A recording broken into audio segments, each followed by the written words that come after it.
You know, I'm gonna give you a history lesson, because I'm sure this wasn't on your entry exam. But every naturalized American has heard something about what I'm about to tell you. Picture it's the early 50s in the United States. This 14-year-old boy goes down from Chicago to Mississippi to meet his extended family for the first time. He'd never been to Mississippi. And before he went, his mother said to him, very pointedly, she said, if a white man looks you in your eyes in Mississippi, look away. And I don't know what you know about black people from Chicago, but they're not a scared people. Legend has it, he was in front of a convenience store, hanging out with his cousins, having a good time, and a white woman walked out of the store, and he thought she was pretty, and he said, bye, baby, not realizing that he had just made a fatal mistake. 4 days later, a group of adult white men burst into this family's home and snatched a 14-year-old boy out of bed in front of his family that was powerless to stop them, and he was never seen alive again. His name was Emmett Till. They found his body maybe a few days later. It was in a creek, tied to a wheel so it would sink, horribly beaten and bloated. Hideous. And lucky for everybody in America, his mother was a fucking gangster. She was.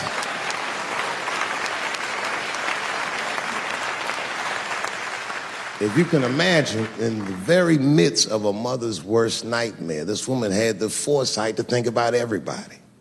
She said, leave my son's casket open. She said, the world needs to see what they did to my baby. And every publication here in the United States, from Jet magazine all the way to the New York Times, had this boy's horribly bloated body on its cover. And if our civil rights movement was a car, this boy's dead body was premium gas. This was a very definitive moment in American history where every thinking and feeling person was like, ugh, we gotta do better than this. And they fought beautifully, and here we all are.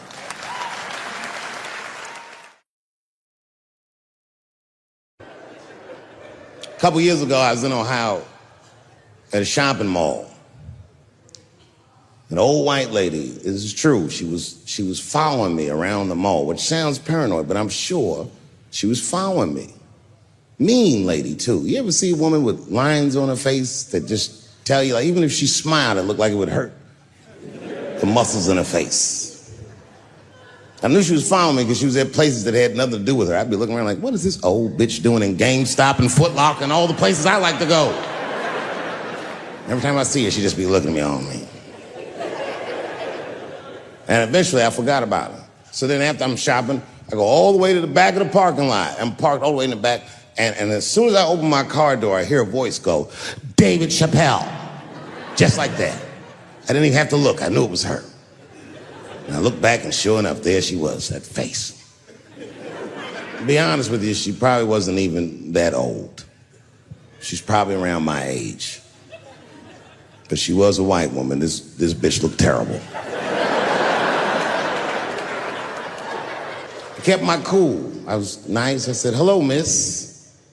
And she didn't say anything back. All she said was, I watch your comedy. I said, uh-oh. And then she says, it's true, she goes, it sounds to me like you hate women. I said, well, you know what, miss? It's art. And you're free to interpret this art however you'd like. But I can tell you, as the maker of this art, that I don't believe that I feel that way. And she said, well, I think, and I said, shut up, bitch. Shut the fuck up. Before I kill you and put you in the trunk, ain't nobody around here.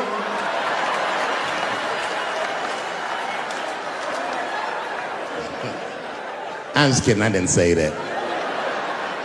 I felt that way, but that's not what I said. I was more clever than that. You know what I said?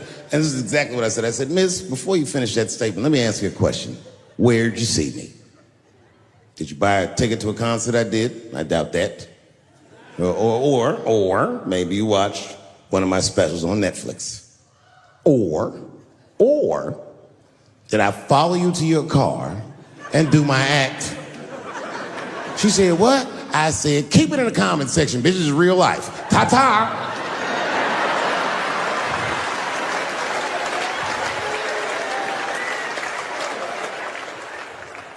And then I drove off. You can see it. You ever have this happen? This is how confusing it is. This is the practical application of what I'm talking about. Like a guy be out, this happens to a lot of guys, you be out at a club, bar, right? You're kicking with your boys, and a girl walks by, and man, she looks good. She looks good. Not good in that classical way. I mean, you know, I'm talking good like she got half her ass hanging out her skirt.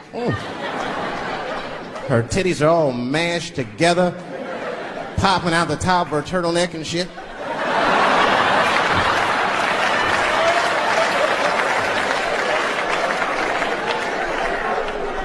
And you with your buddies, right?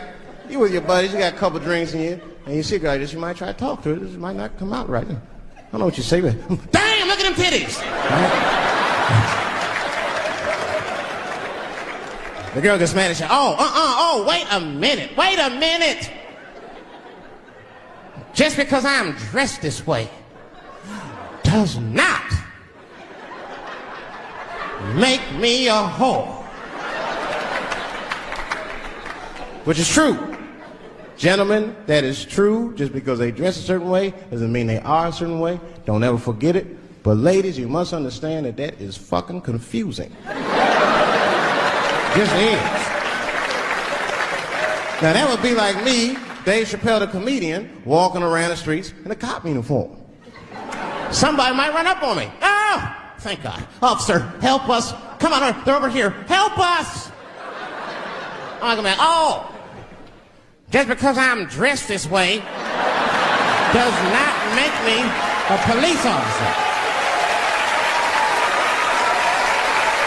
You understand what I'm saying? It's like, all right, lady, fine. You are not a whore. But you are wearing a whore's uniform, I'll tell you that shit right now. Another time, about 6 years ago, there was a lesbian woman that tried to sell a story about me to TMZ. Thank goodness TMZ could see right through the sham of that story. This woman claimed that I beat her up in a nightclub because she was a lesbian. That is fucking crazy. Bitch, I didn't even know you was a woman.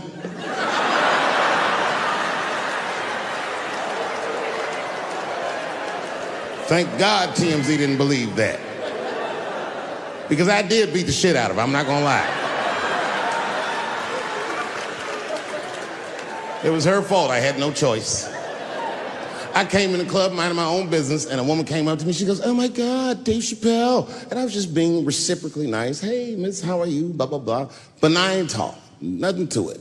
And all of a sudden, this lesbian fellow stepped between us. Hey, nigga, that's my girl. I said, yo, my man, back up like that. She said, I ain't backing up off shit, nigga, that's my girl. I said, bro, you're gonna have to give me 3 feet like this. She said, stop calling me a man, motherfucker. I'm a woman. I said, what?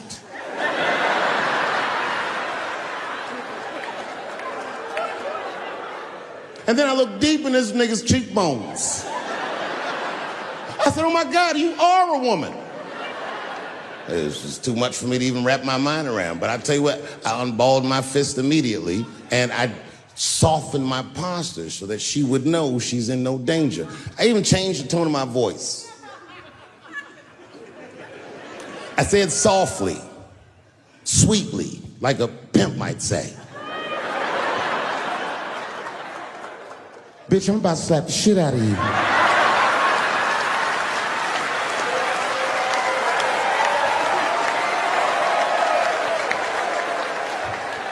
I should have done it. Oh, I wish I didn't say that. She dropped that foot back. Boop. She was in a perfect southpaw stance. Her shoulders were angled correctly. Her head movement was good. I said, oh no! This bitch boxes for real. She threw a wild hook at me, and I saw it coming from yesterday, so I slipped it like this. I had no choice. I had to go to work. I let that jab go. You should have seen me go, nigga. I tenderized them titties like chicken cutlets.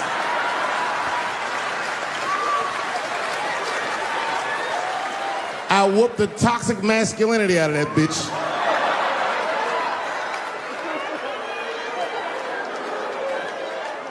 I'm sorry, ladies. I got a fucking Me Too headache. Y'all is killing me right now.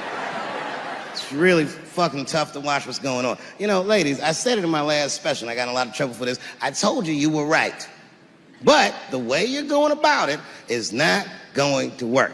But I'm biased. I said it. Louis C.K. was a very good friend of mine before he died in that terrible masturbation accident. And it was his room. You read the story. He was masturbating in his own room. That's where you're supposed to masturbate. And then he said, hey, everybody, I'm gonna pull my dick out. Nobody ran for the door or nothing like that. They all just kind of hung out like, I wonder if this guy's serious. And he came on his own stomach. There it is. What is the threat? Have any women ever seen a guy that just came on his own stomach? This is the least threatening motherfucker the earth has ever seen. All you see is shame in their face and cum dripping down like pancake butter.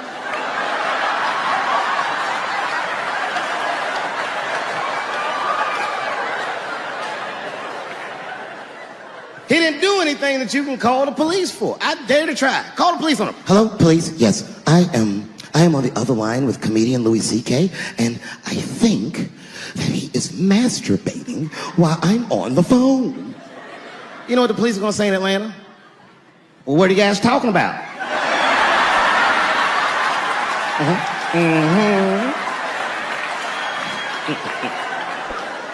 Caitlyn Jenner, whom I've met, wonderful person. Caitlyn Jenner was voted Woman of the Year.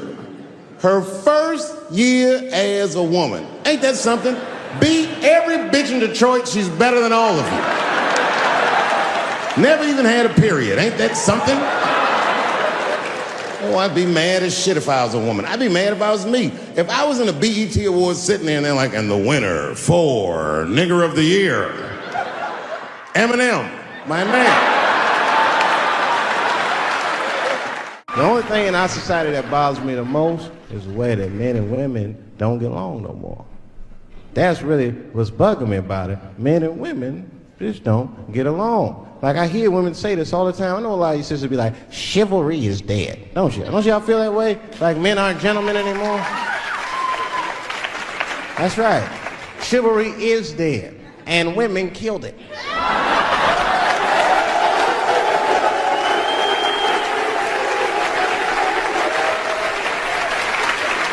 There's a fundamental difference in the way we're going to see things. We're not going to see eye to eye on this issue. We're just not. Our tests in life are different. A woman's test in life is material. A man's test in life is a woman. Now, by test, I mean that those are the things that we desire. Men have nice cars. Not because they like nice cars, because they know women like nice cars.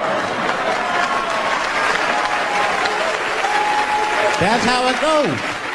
Because men are hunters, and the car is the bait. And a woman comes and says, ooh, nice Porsche. Gotcha, bitch. That's how it is. That's true. Come on now, you go to a woman's house, her house be comfortable as shit. Women love comfortable surroundings, so men get comfortable surroundings. Let me tell you something. If a man could fuck a woman in a cardboard box, he wouldn't buy a house. But that's still not where chivalry got killed. Chivalry got killed by the feminist movement on the magazines that got women going crazy, because women got too much advice about men from other women. And they don't know what the fuck they're talking about.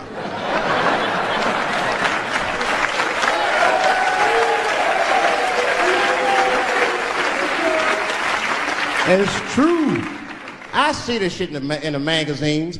I don't read them, but I be seeing the cover. I be in the grocery store, fellas, you look at one of them magazines, like, what is this? And they say on the cover, 100 Ways to Please Your Man by some lady. Get out of here, man. Come on. Ain't no 100 ways. That list is 4 things long. Just suck his dick, play with his balls, and then fix him a sandwich and don't talk so much. And everything's happy. Yeah.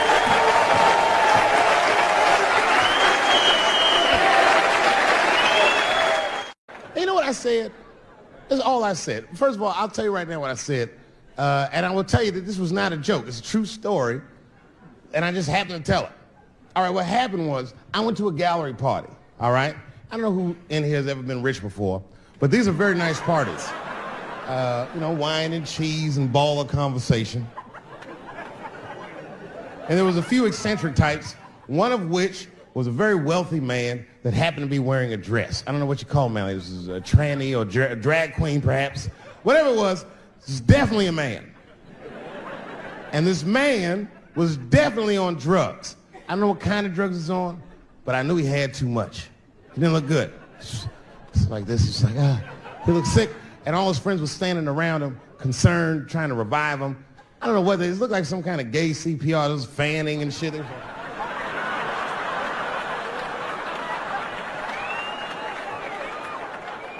I saw all this from a distance. Now, I should have minded my own business, but I got curious. I was like, oh.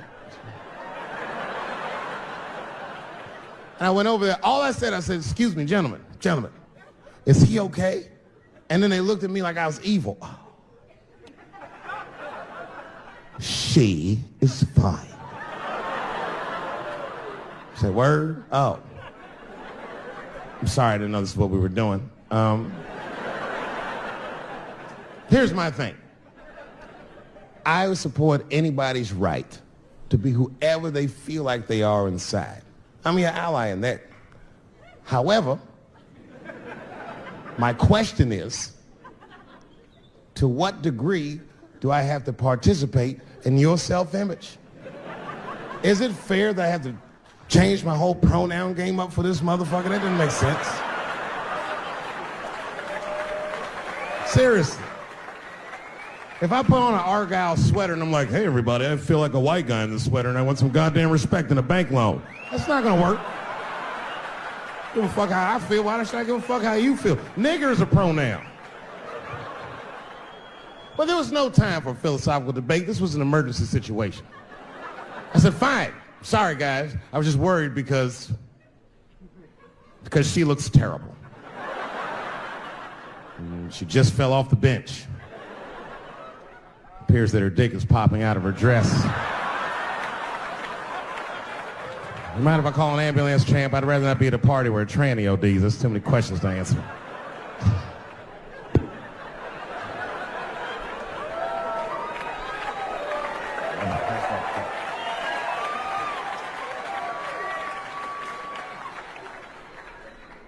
Okay, I've been through this before. I had a friend from high school. Now, in high school, this guy was a thug, right? He was a fucking dope boy. He did it all. He's a wild dude. People used to be very scared of him. And then after high school, word on the street was he'd come out the closet.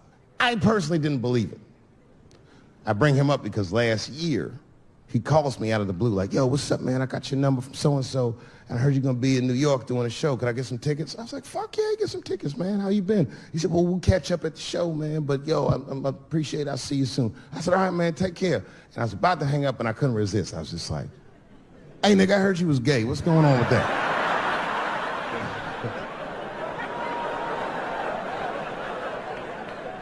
And I wish I didn't ask, because he sounded like he was dying to talk about that shit. And he had a long story about it. And it's not that I didn't care, but I was, I don't like talking on the phone. I was watching TV at the same time. So I just wasn't really paying attention like I should. But I was trying to sound supportive, but I didn't really know what to say. So I was just like mumbling shit throughout this conversation. I was just like, nigga, you gay, man. You just gay. Like,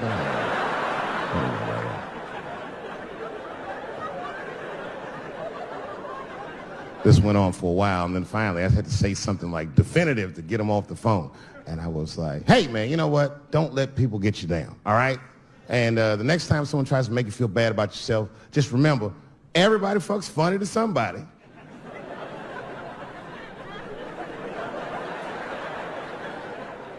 He didn't like that shit. He's like, what the fuck does that mean? I said, huh? He said, you saying I fuck funny, motherfucker? I said, no, that's not what I'm saying. I'm saying everybody's different. He said, you ain't say different, nigga. You said funny. What's so fucking funny about the way I fuck? And I said, hey, man, I fuck feet. He said, what?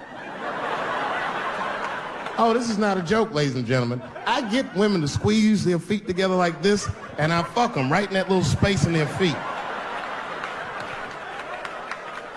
But you can't build a community behind that shit. There's no flag for us. That shit made him laugh. And the next day, after the show, I saw him backstage. He was like, yo, what's up, man? I'm like, oh, shit, what's going on? And he had his buddy with him. He goes, Dave, I want you to meet Manuel. Manuel's my fiance. We're in New York getting married because it's legal here. I said, well, congratulations, fellas. And Manuel was like, gracias. And he went to go get some drinks. And then my buddy looked at me, he was like, so Dave, what do you think? And I started mumbling again. You gay, nigga, you know, you just gay.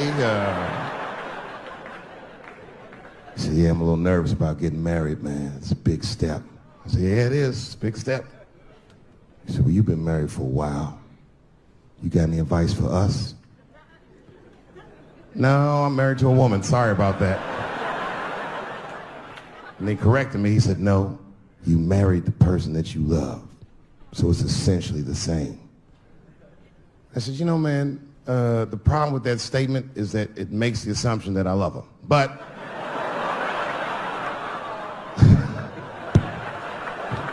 you guys lighten the fuck up. Of course I love my wife. She laughs at this shit. As a matter of fact, she eats and spends this shit. You know what I told him? I told him, I said, you know what you should do, man? First of all, you shouldn't do it. I'm talking about being legally married. It's not that you're gay as much as just legal marriage is a fucking diabolical leverage game in the United States. I'm just being honest. Devoid of religious significance or the idea of love, marriage is nothing but an awful contract that you shouldn't sign. I'm just being real. Because you start out loving each other, and then like 2 years later, you're just building a case against one another for a hypothetical court date that may or may not ever happen. You throw being gay on top of that, that shit is explosive. Like I said, Ray Rice shit. Okay, right after Ray Rice went through all that shit, I was at a party and I met this kid, Michael Samms. You know Michael Samms? Very nice guy. He's the first openly gay NFL player. And Mike's a very nice guy, very brave guy. But when I met him, I couldn't help but thinking, now what's going to happen when Michael Samms beats his wife up in the elevator? Is that domestic violence, or is that just two niggas working shit out in the elevator? You know what I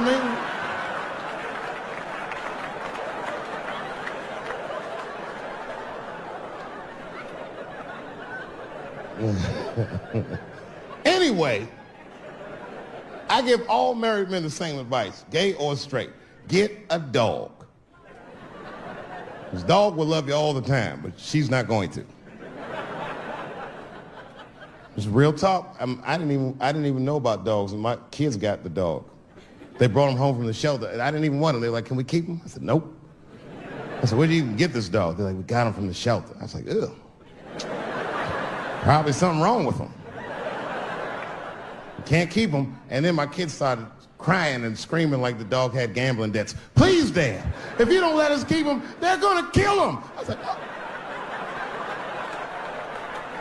All right, you can keep him. And this dog was a menace. I hated his guts. Then one night I'd smoked a bunch of weed and I was eating a sandwich and Baba came over. Baba's the dog. He came over and was staring at me. This will make you very uncomfortable if you're just looking at you.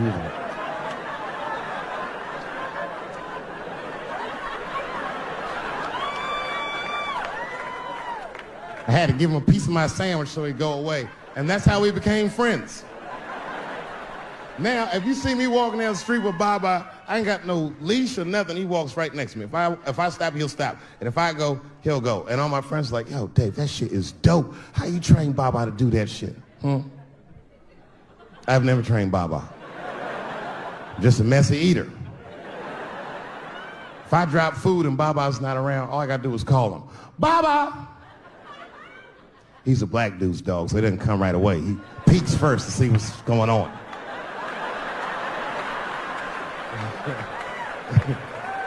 I gotta tap my foot so he can see the food. Over here, little buddy. And he's like, thanks, Dave. He'll come get it and run off. Well, I have some very bad news for the people in the front rows. I heard that some of you paid as much as $800 for your tickets. Sadly, I did this same show a couple weeks ago in Atlanta for $60 a head. Can you imagine? Nigga, you could have flown to Atlanta, got a hotel, had some dinner, and came back and you still have a little money left over, niggas. Paid way too much just to see me in this gay-ass neighborhood. All right, let me roll up my sleeves and tell these pussy jokes. Will told me to say there hasn't been this many pussy references in this room since Cats was here. Boy, I gotta tell you, man, I've been doing this set all week, and boy, I've been telling these jokes, and sometimes niggas look like they're in actual pain over the jokes. None of it's that bad to me, but I understand why it could hurt some people's feelings. So tonight,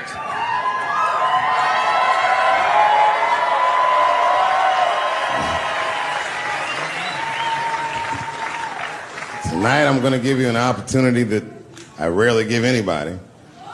I'm gonna let you say whatever it is you need to say to my face, or ask me whatever it is you wanna know. But there are no dumb questions allowed. If you ask a stupid question, you'll be asked to leave. Nah, I'm just kidding, go ahead. Everyone relax, come on. Oh yes, sir, in the front. 2 questions, how often do you write, and can I have a cigarette? All right, first, you may have a cigarette, but remember, this is not jail, motherfucker. This lady right here. I have a question. Do you remember this scene? Oh, I do remember that. Ma'am, I'm gonna have to ask you to leave. That's a terrible question. This gentleman in the front with the salmon-colored shirt on. I was wondering if you had any advice for young comedians that you generally give, and... Are you thinking of doing comedy? I've never done it before, but watching you has made me want to try it.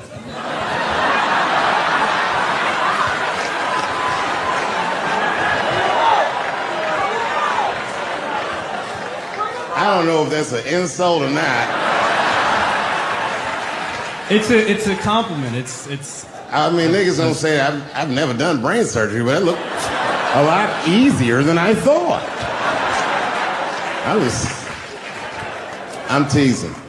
All right, here'll be my advice. Okay, I don't know how comedians start nowadays, right? But what I would suggest is just start. And once you start, you can't really stop, no matter what happens, no matter how bad it gets, no matter what people say. You know what I mean?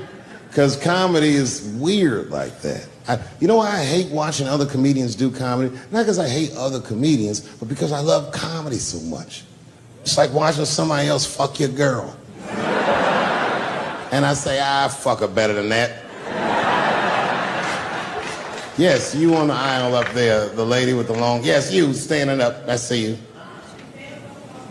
My favorite book of all time, The Narrative of the Life of Frederick Douglass.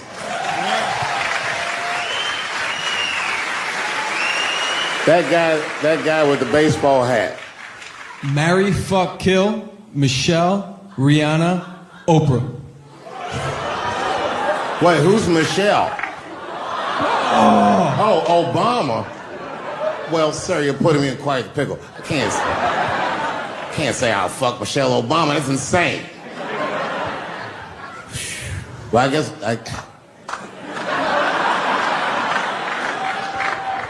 I mean, because I wouldn't kill any of those women. But I'd fuck all three of them.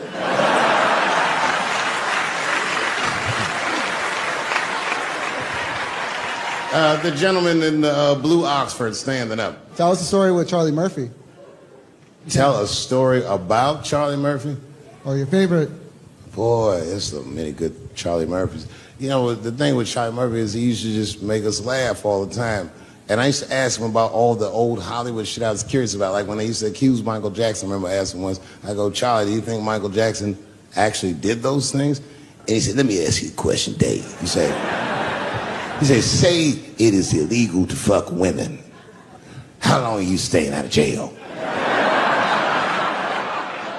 So God bless Charlie Murphy, wherever you are. Charlie, I love you.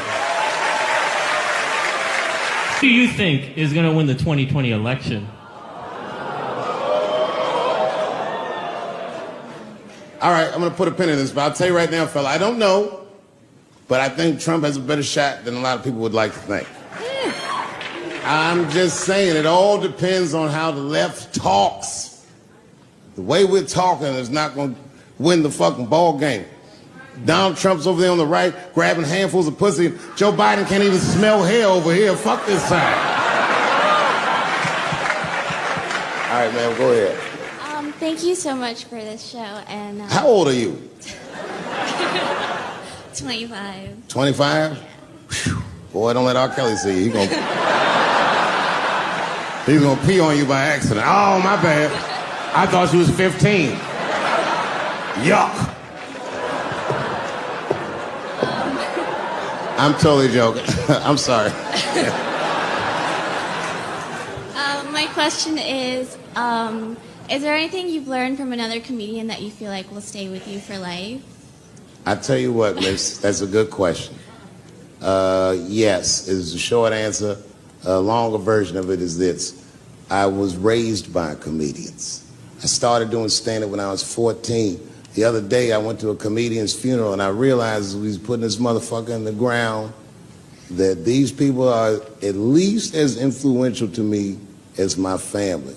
I rock with these niggas till the wheel falls off. We fight and we fuss and we are jealous of each other and we get mad at each other, but my life wouldn't have been what it was without each and every one of them, and I consider them my family. That's yours. Still hadn't figured out exactly how to say what I wanted to say, but I was doing pretty good.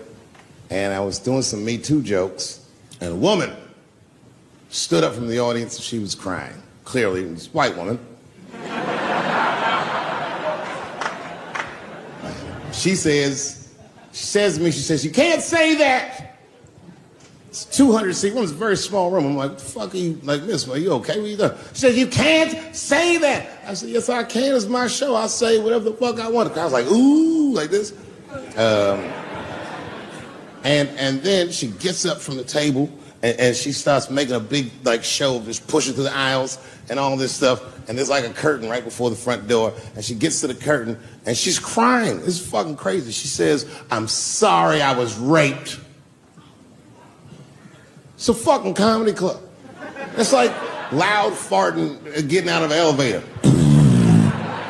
Nothing funny can happen in here. Now I'm trapped in a room with this woman's fucking stink.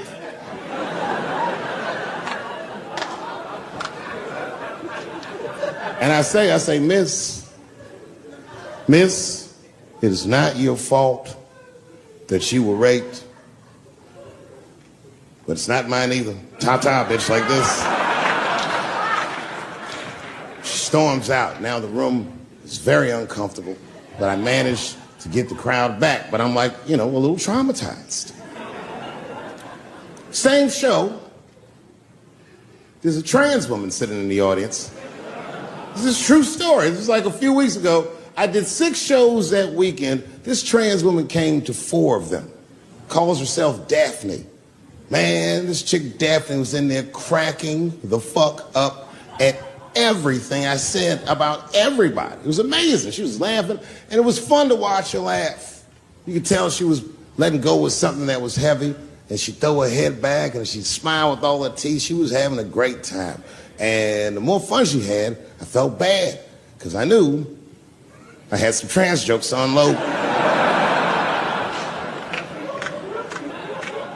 And I thought to myself, maybe I shouldn't say these jokes because I don't want to, fuck her evening up. She's having so much fun. But then I thought to myself, well, if I can't say it in front of her, should I say this shit at all? So I let her rip.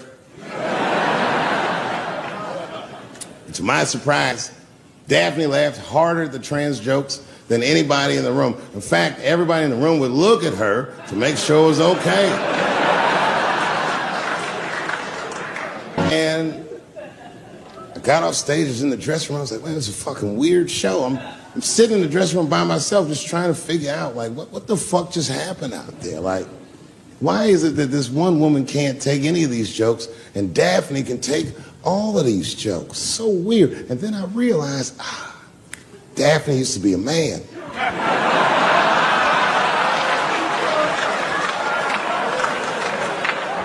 So now I go out of the dressing room and like you can see like all the staff was there like cleaning the club up, the audience had gone, and sitting at the bar by herself was Daphne. And she's like, hey, Dave, come join me for a drink. And I don't want her to think that I'm transphobic or nothing, so I'm like, fuck, I guess I can have at least a drink. And we get some tequila and we're sitting there. And she was fucking cool. Turns out that Daphne, she wants to be a comedian. She was asking me for advice, and I told her advice and all that shit. And then she says to me, she says, boy, you sure do get a bad rap for your trans jokes. I said, Daphne, thank you, but you don't have to say that. I hope I didn't offend you. She goes, no. She said, in fact, I read about you in the New York Times. I said, you did? She said, yeah. She said, I thought it was interesting that they blamed you for R. Kelly. They said you normalized him for telling jokes about him. I go, yeah, they said that. She goes, I wonder why they never said that you normalized transgenders by telling jokes about us. And I'd never thought about that. It never occurred to me. And we started making out. And then, like, I reached up just to see what it felt like. I was like, what? And it felt like pussy, didn't it? It was just like, go ahead, ask me a question. What the fuck you gonna do if Trump get reelected? What am I gonna do if Trump get reelected? Probably get a significant tax break.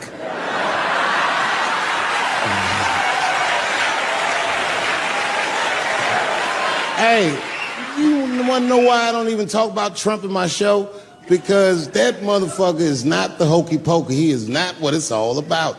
There's millions of people that put him in power, and the ideas that he puts forth are not his own. He's singing poor white people's greatest hits.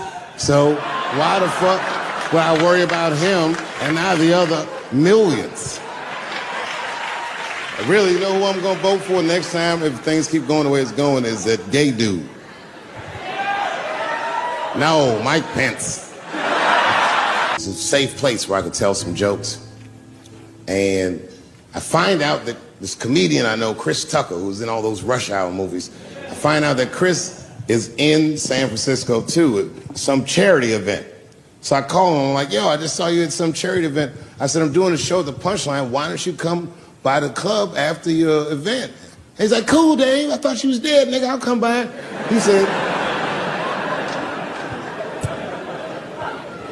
He says, is it okay if I bring some friends? Because, you know, I'm with a lot of people.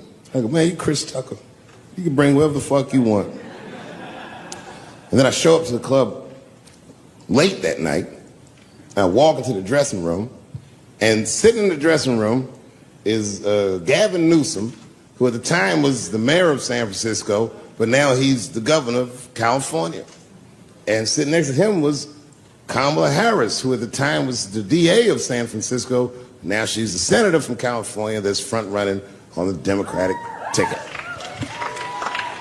And sitting next to her was Al Gore. It's fucking weird. And sitting next to Al Gore was the guys from Google, Sergey, and I don't know how to say these. All right. And it was Chris Tucker and Ben Jealous, who at the time was the president of the NAACP, who was all just at this big charity dinner, and Paul Mooney was drinking scotch. And we all was just in there. And, you know, first I was a little uncomfortable when we started talking, and we all got along really well. Well, at some point, Kamala Harris she says to me, she goes, you know, a friend of mine is announcing his candidacy for president tomorrow. I went to college with him. I'm like, what? I go, Barack Obama? She goes, you've heard of him. I'm like, yo, I just read about this dude.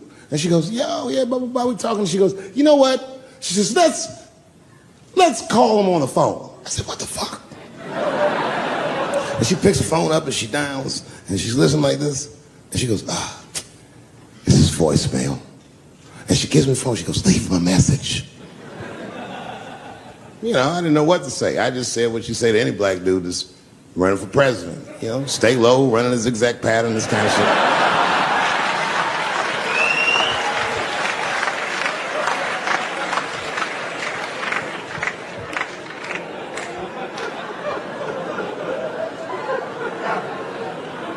And then the last thing I say is, you know what? I said, sir, I really do believe you can do this. Like, man, I'm wishing you luck. Now, next day I wake up and go for coffee at a place called the Embarcadero. It's like an eatery by the sea in San Francisco. And I'm walking to the coffee shop and there's a police line and I can't cross the tape. But then I figure, fuck it, I'm Dave Chappelle, so I go into the thing like this. And the police yoke me. These motherfuckers like tackle me immediately. And I see over the police's shoulder Gavin Newsom. I couldn't remember his name, but I remember the night before I had kept teasing him and saying he looked like Christian Bale, the guy from the Batman movies. So I see him and I can't remember the name, so I'm just like, Batman, help!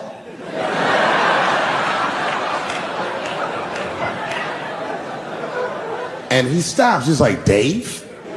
And then the police see that the mayor knows me, so they're all like, oh, sorry about that. And he's like, hey, back up, everybody. And he just picks me up. He's like, I'm really sorry about that. I'm like, I'm fine, don't worry about it. And he's like, listen, I'm here with Prince. Would you like to meet him? I'm like, I know Prince. That's my nigga. And we go around the corner, and it was Prince Charles, the Prince of England.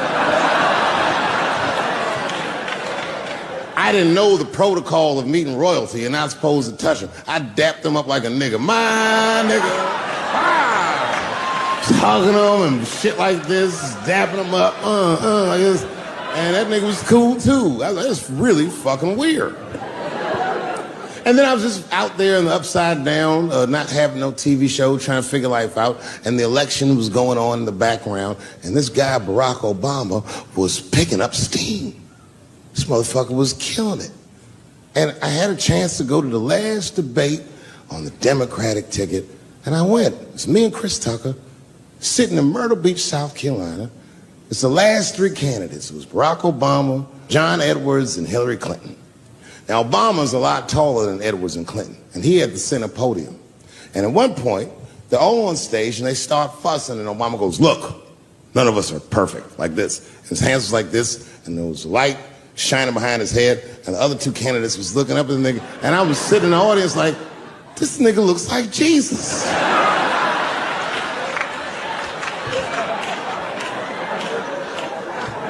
And I realized in that moment that I was looking at the next president of the United States. I was certain of it. I couldn't explain it, but I knew what I was seeing. And I got really excited. And I'm not that kind of guy. I said, I gotta meet this motherfucker. So I stayed. They were all on stage doing interviews, and I just waited. I was waiting and waiting, and then John Edwards was done with his interviews first, because everybody knew he wasn't going to win. And I see John Edwards, and I said, hey, Senator Edwards, I just want to say hi. And that motherfucker looked at me like, I'm like, fuck you, nigga, you gonna lose anyway. And then he left, and then Hillary Clinton just walked by me in one of them Steve Harvey suits.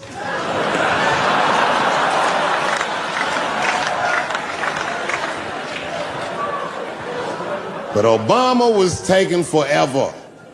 Everybody wanted to talk to him. When I knew the media saw exactly what I saw, there was no question about it. That was the guy.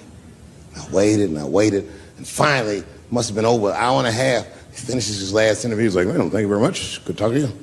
And he turns around, and we make eye contact. He sees me, and when he sees me, he looks over, he goes, Dave Chappelle.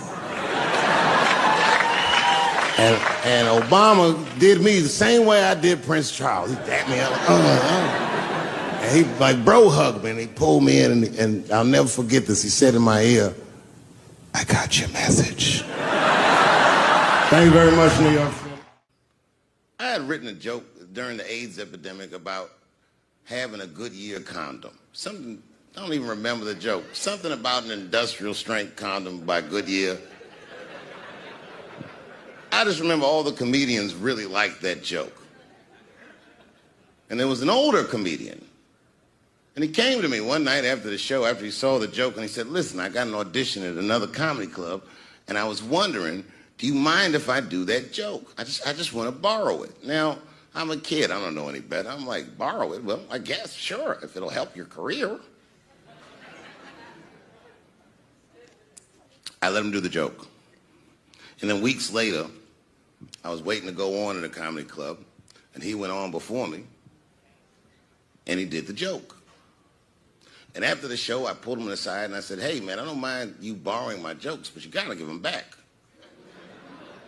He said, oh, I forgot to ask you. He goes, let me buy that joke from you for $50. And I said, man, I'd do it, but I'm just starting out. I need all the material I can get. The idea being that the more material I can accumulate, the faster I'll be able to make money for my work. I said, I can't do it. I want my joke back. I'll never forget this. Remember, I was a 15-year-old child. This guy was a grown-ass man. He stood up over me so I could see how big he was. And he said to me, really? I can just take it.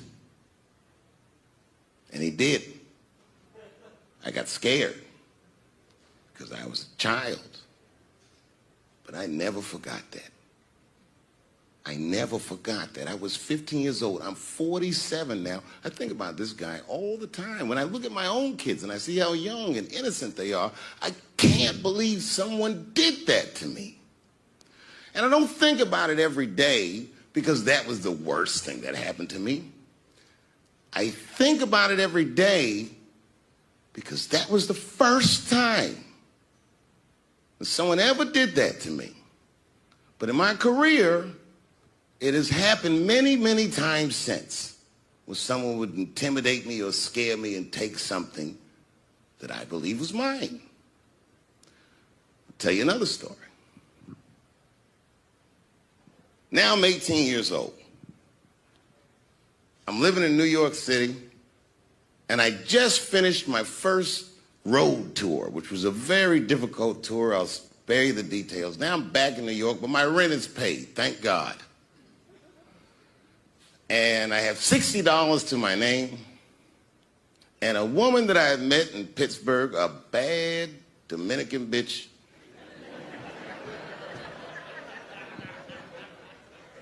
was coming to New York. She was going to spend the weekend with me. I couldn't wait for her to get there. She was coming that evening. But remember, I only had $60 for a whole weekend to entertain a bad bitch. Now I'm walking through Greenwich Village, and I see something I've never seen before. 3-card Monte. You know what that is?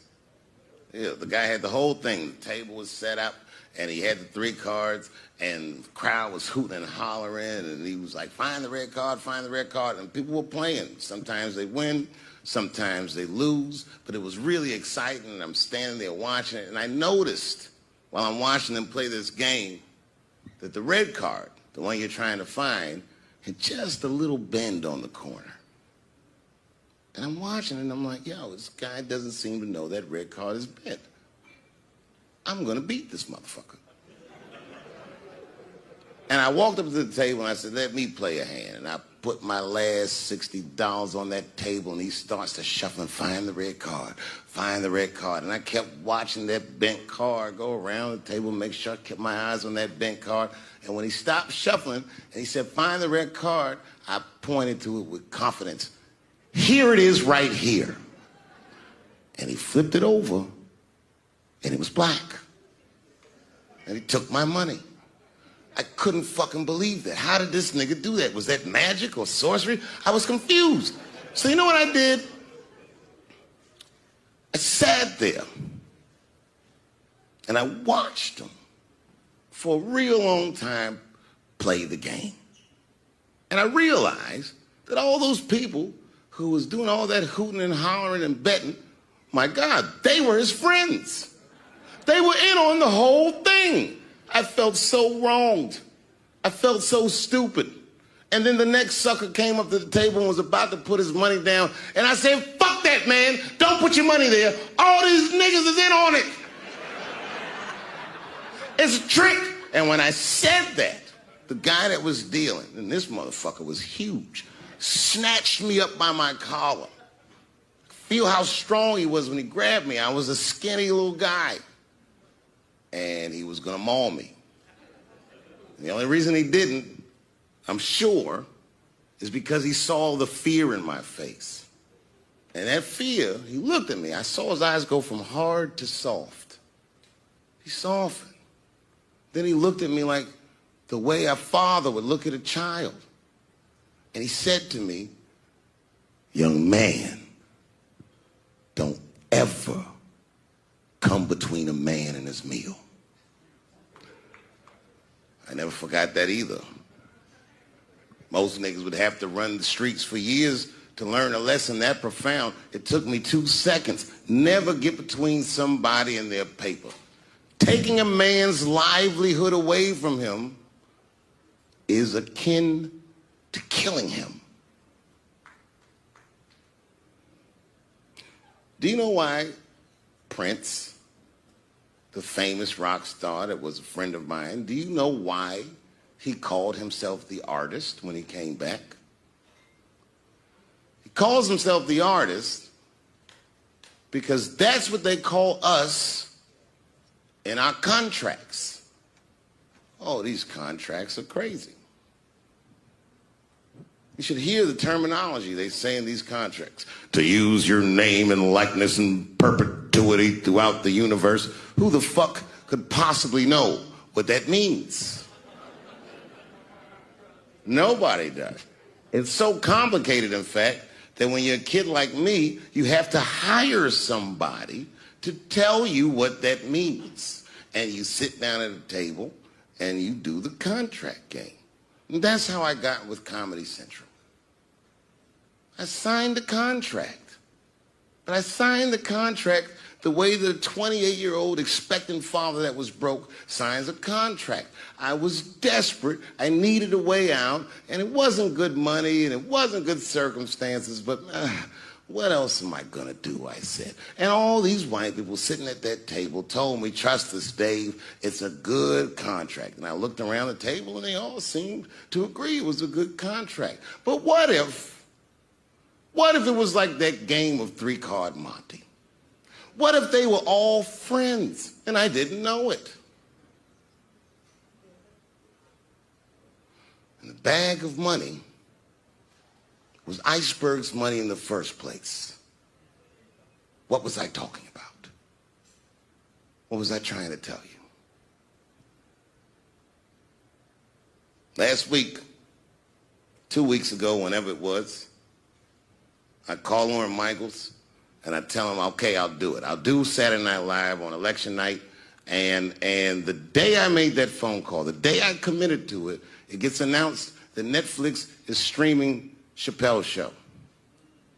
Not just Netflix. HBO Max is streaming it too. Let me tell you another story about HBO. No, hear me out.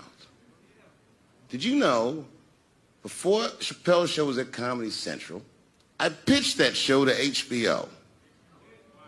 I told them what I wanted to do.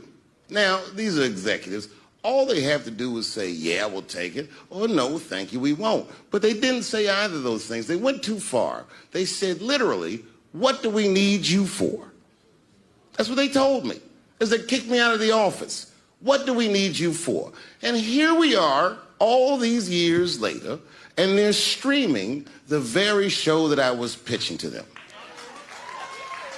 So I'm asking them. But I didn't know that if you're defending your home with a shotgun, the formula dictates that you're supposed to buy both boxes. This was not a formula that I was familiar with. It goes like this. The 6 shots in 12-gauge shotgun, so when you load the gun, you load it like this. First shot, bird shot. Next shot, buck shot. bird shot, and then after that, guns Jamaican. Buckshot, buckshot, buckshot.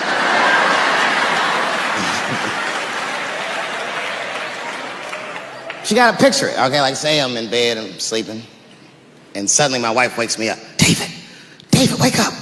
And I'm like, oh, look who's come around. And I pull my dick over the top of my pajamas.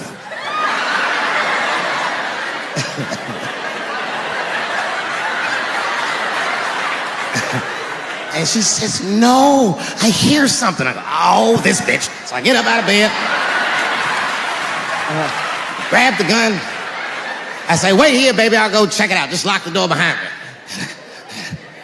Oh my God, she's right there in the kitchen is a heroin-addicted white, and he's digging through the change jar by the door. I worked really hard for that change. I gotta do something. So first, I wrap the shotgun. Hey, motherfucker, click, clack. That's a test. That click, clack sound will stop a rational human being in their tracks. But sure enough, this person is not rational. They're sick on drugs. They're digging in the change. I gotta act fast. This nigga's almost got $1.50. I warned you, birdshot. And there goes. Hot BBs will permeate his yellow heroin skin. Remember, I'm not killing him. I'm just peppering him up nice. He lets out a heroin scream.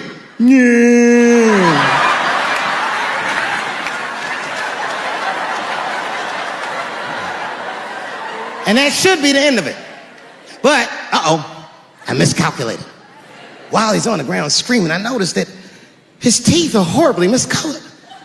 That's not heroin at all, is it? That's crystal meth. He pops right back up, unscathed. Roar! Time for the heavy stuff. Clack, clack, buckshot! And then if he got a friend with him, I got one more bird shot left, and I repeat the cycle. After that, nigga, it's slugs for everybody. And I'll be in a kitchen full of dying heroin addicts, saying stupid heroin last words. You shot me, bro. Oh, it hurts me, man. It hurt. Their last words are always the dumbest words. Like, why is your dick out?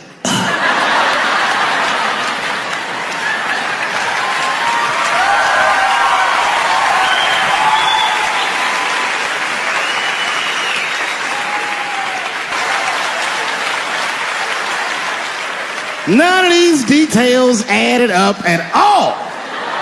He said he walking down the street in Chicago and white dudes come up to him and say, hey man, aren't you that faggot nigger from Empire? Fuck? Does that sound like how white people talk? I know white people. They don't talk like that. Are you that faggot nigger from Empire? They would never say that. It sounds like something that I would say.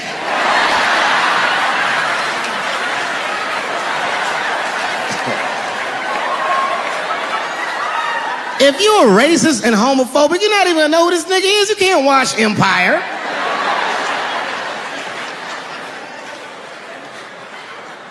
Black people never feel sorry for the police, but this time we even felt sorry for the police. Can you imagine if you was a police veteran taking this kid's police report? Okay, Mr. Smouillet, please tell me what happened.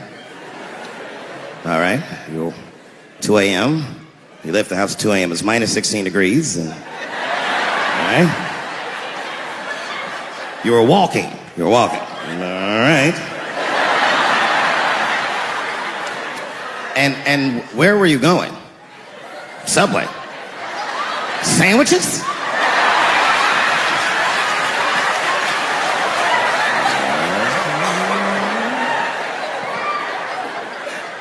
That's when the men approached you? Did you see them? Do you have any? Okay, what do they have on? MAGA hats! MAGA hats on in Chicago? Excuse me 1 second, Mr. Smouillet. Frank, come here for a second. Find out where Kanye West was last night.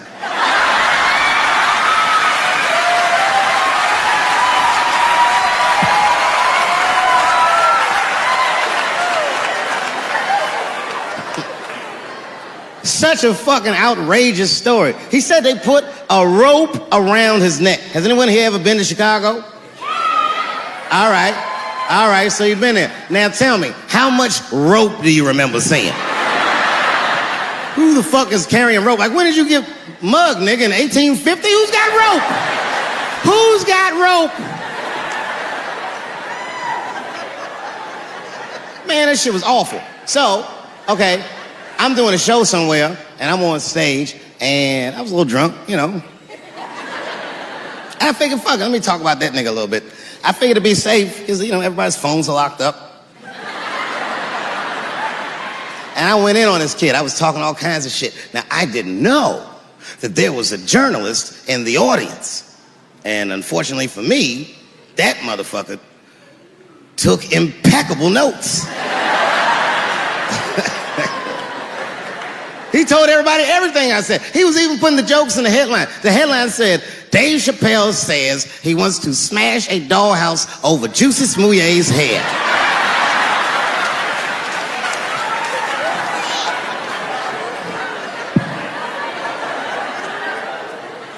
And I thought for sure when I read that headline, I said, well, that's it for me. I'm canceled.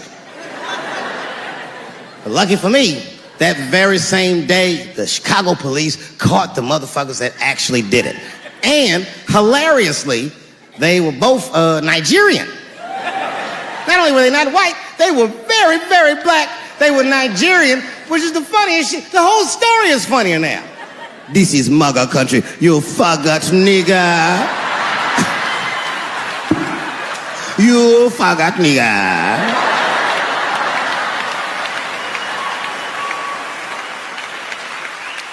If you're in a group that I made fun of, then just know that I probably will only make fun of you if I see myself in you. I make fun of poor white people because I was once poor. And I know that the only difference between a poor black person and a poor white person is that a poor white person feels like it's not supposed to be happening to them.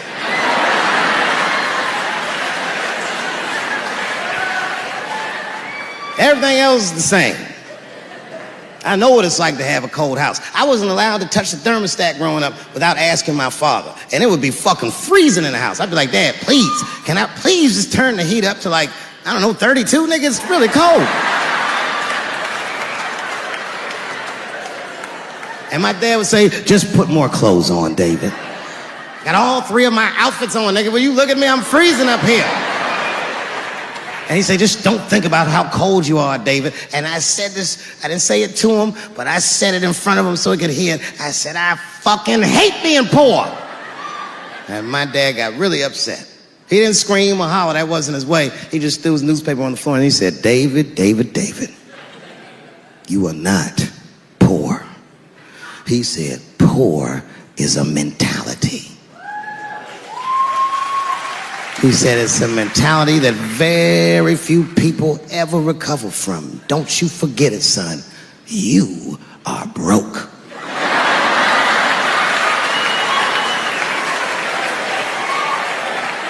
He said, these are just financial circumstances that I hope to overcome one day very soon. And I said, well, Dad, whatever you want to call this, it's wildly uncomfortable. There was a big dance coming up in the middle school. I was 12 years old. I said, Dad, can I go to the dance? He said, of course you can go to the dance. I want you to get out and meet some more kids. I said, great. It costs $3 to get in. And my dad said, ooh. Sorry, son. I don't have it. I was like, what the fuck? You don't have $3? Well, then how are we alive, Dad? I wish I found some way out of this hell. I'd do anything to not be poor. I will show Michael Jackson my anus if I get a chance. I just gotta get out of this hell. Dad said, if you want to go to the dance bad enough, I'll tell you what, there's some money in the change jar, get the money from there. I was 12 years old, that's what I did. I showed up to the dance early. There's a long line of kids waiting behind me while I'm at the door trying to count out 300 pennies to get inside. I will never forget this shit as long as I fucking live. Oh, man, you know, if you've been poor, you know what that feels like. You ashamed all the time. Feels like it's your fault. And all them kids was laughing, ha, ha, ha. Look how poor Dave Chappelle is. Like, when I think back at it, that's really the only time in my life that I ever thought to myself, I should kill everybody at school.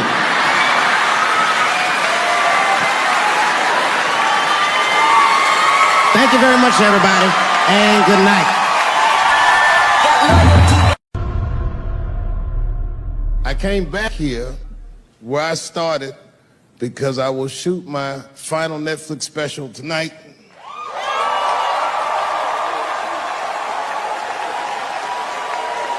That's right.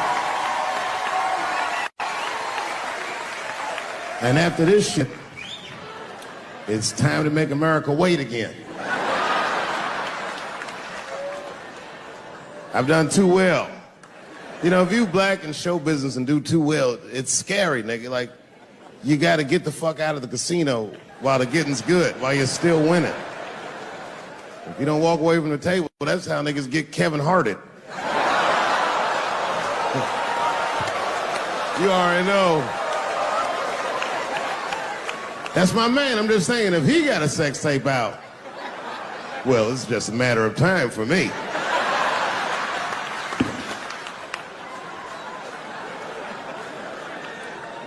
But you know why I be thinking sometimes I want to stop doing comedy?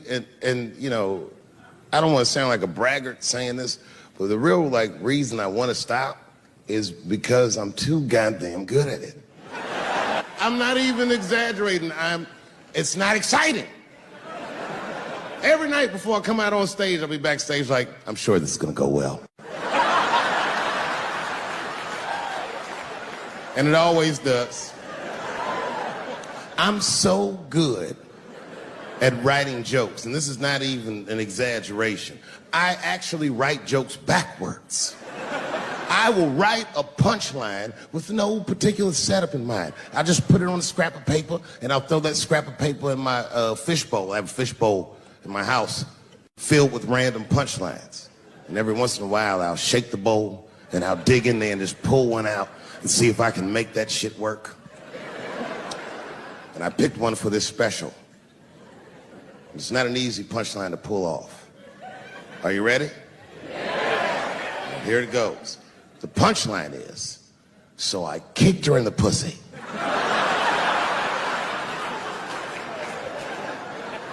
I haven't finished the joke yet. I just know whatever happens in the beginning of the joke, at the end of the joke, for some reason, I'm gonna kick somebody in the pussy. And it's going to be hilarious. And you know what's weird? I've always remembered a time when I wasn't. You know, when I was growing up, I was probably about 8 years old, and at the time, we were living in Silver Spring. Yeah. Yes. Common misconception about me in D.C. A lot of people think I'm from the hood. That's not true. But I never bothered to correct anybody because I wanted the streets to embrace me. As a matter of fact, I kept it up as a ruse. Like sometimes I'll hang out with rappers like Nas and them, and these motherfuckers will start talking about the projects. Yo, it was wild in the PJs, yo. And I'll be like, word, nigga, word. But I don't know. I have no idea. My parents did just well enough so that I could grow up poor around white people.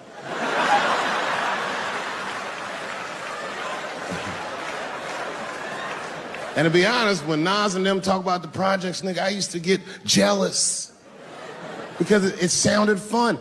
Everybody in the projects was poor, and that's fair. But if you were poor in Silver Spring, nigga, it felt like it was only happening to you. I know the pain of that first sleepover at a white friend's house. And you come back home on Sunday and just look at your parents like, y'all need to step your game up. Everything in Timmy's house works. Remember the first time you saw that? In a cold winter, and you'd be at a white friend's house and see the motherfuckers in their living room without their coats on?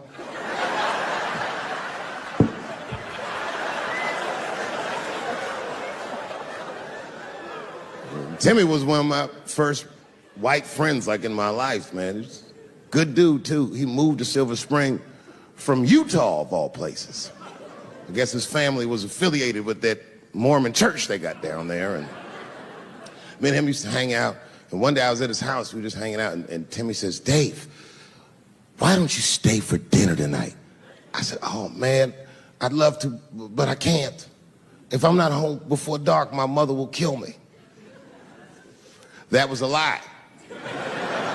My mother had several jobs. I hadn't seen her in like 3 or 4 days.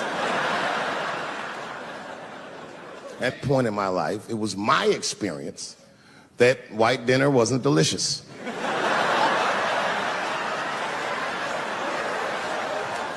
I'd rather go home and fry some bologna or some shit like that.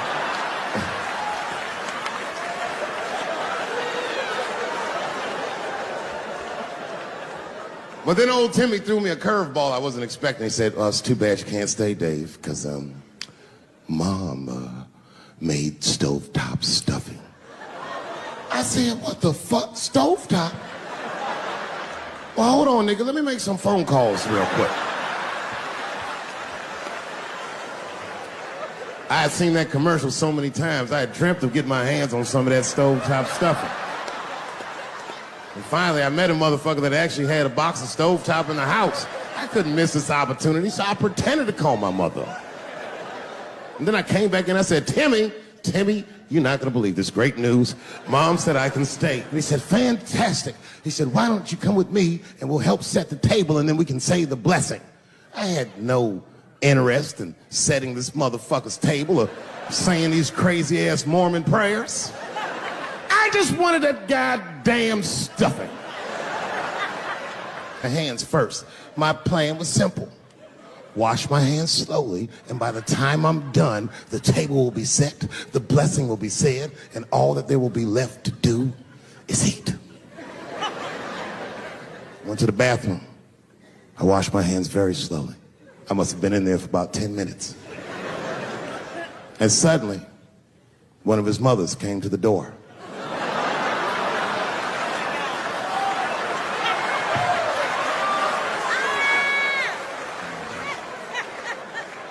She was like, hi, David, right? I said, yes, ma'am. She said, Timmy tells me that you're planning on staying for dinner. I said, I hope that's not a problem, ma'am. She says, no, it's no problem. In fact, we'd love to have you. It's just that we weren't expecting company. And I'm afraid there's not enough stovetop stuffing for everybody. So I kicked her in the pussy. Bam! Ladies and gentlemen, I told you I'm dope, nigga. I told you what I was gonna say and you still didn't see it coming. And that's why I make the big bucks.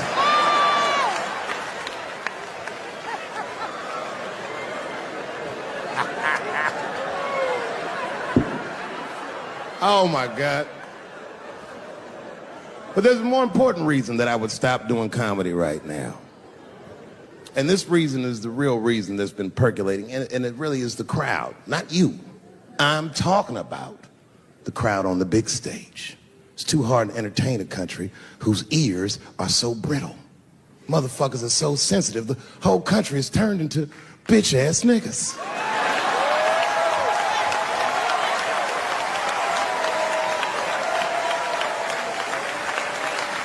Everything you say upsets somebody. You know, I can remember when it all started. It was when I was doing Chappelle's show. When I was doing Chappelle's show, I used to do the show, and then on the weekends I do like concerts and shit like that. So I'm doing a concert, and there was a couple in the front row, beautiful couple. The wife was obviously Asian. You could see it in her face.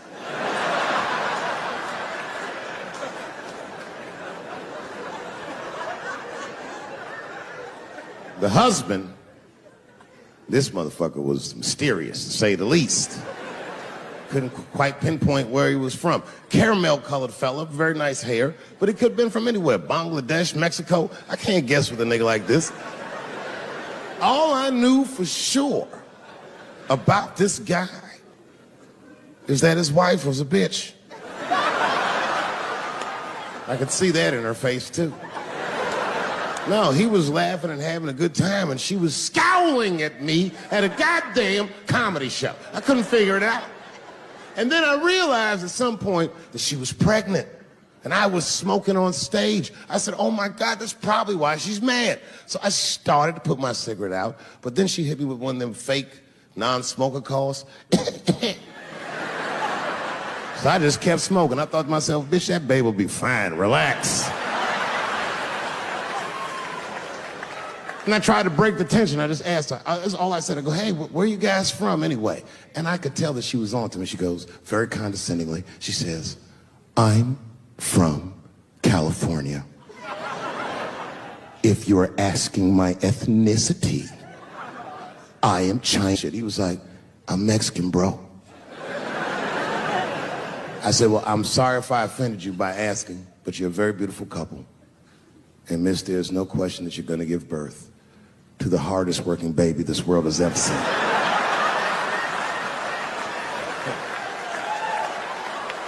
That's not a bad joke. She got very upset. She got up to leave immediately, but she didn't just leave. She had to take one last dig at me on the way out. I will never buy one of your fucking DVDs again, Dave Chappelle. I said, ma'am, with all due respect, Chinese people don't buy DVDs.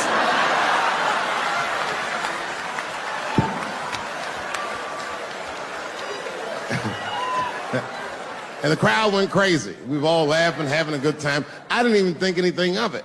And then just 3 days later, this lady sends a fucking letter to my promoter telling him not to book me for shows anymore because I was, quote, racist, and I'm quoting her, insensitive to the nature of my interracial marriage. I was like, word, bitch, I was.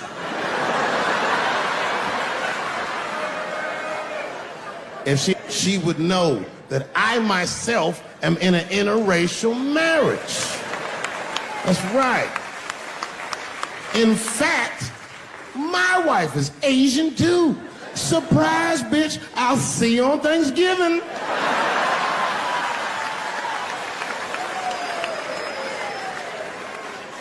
But my wife's not Chinese. She's Filipino. That's right. And our kids are Puerto Rican somehow, so there you go. But I don't give a fuck about interracial marriage. In fact, you know what? My mother is half white. A lot of people don't know that. Well, all right, you were a little too excited, but okay. A lot of people don't believe me when I say that, but it's true. You can't tell looking at me, but if I grew my hair out, you would think you was at a fucking Cat Williams concert. My shit is beautiful. But motherfuckers are just taking it too far. I don't know why or how everybody got this goddamn sensitive. You know who hates me the most? The transgender community. Yo, yeah, these motherfuckers. I mean, I didn't realize how bad it was. These motherfuckers are really mad about that last Netflix special.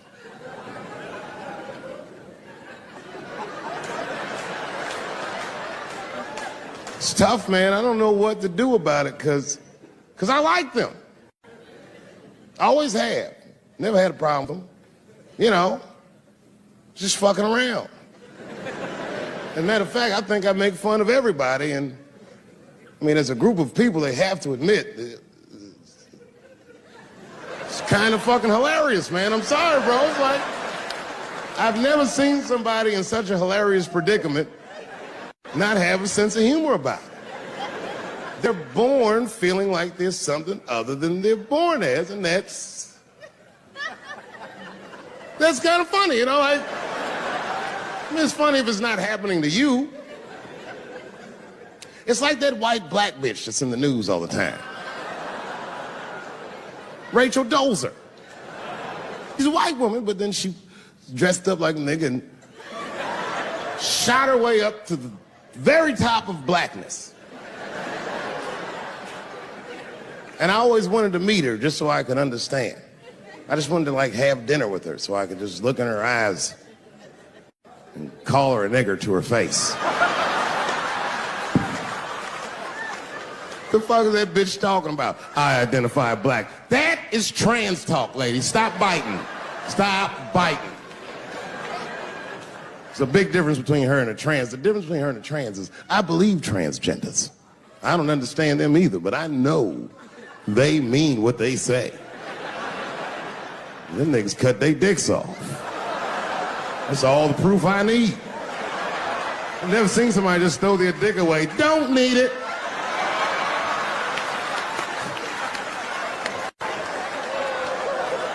I don't understand, but I believe you and I support your decision, motherfucker. But how far is Rachel willing to go? What is Rachel willing to do so that we blacks can believe that she believes she's actually one of us?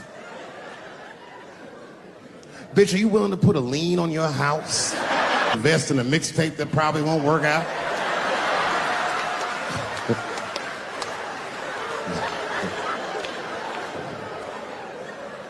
She didn't even change her name.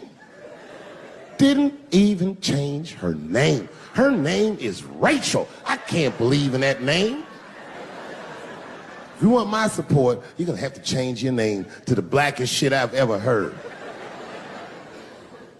Bitch, you're gonna have to change your name to Draymond Green. I don't know a blacker name than that. That shit is black on paper. If you type Draymond Green into Airbnb, that shit will log off automatically.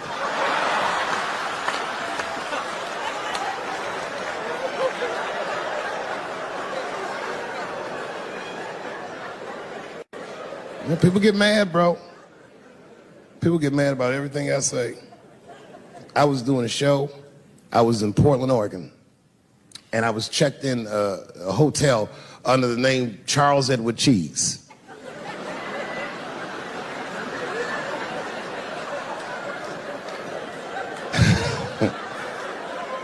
I came back and there was a note. It was like a letter on my desk. It was addressed to Mr. Cheese.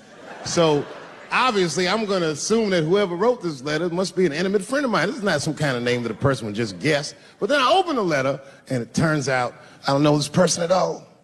It's a fan letter. You know, I'm not even used to the idea that I have fans, but I'm grateful for it.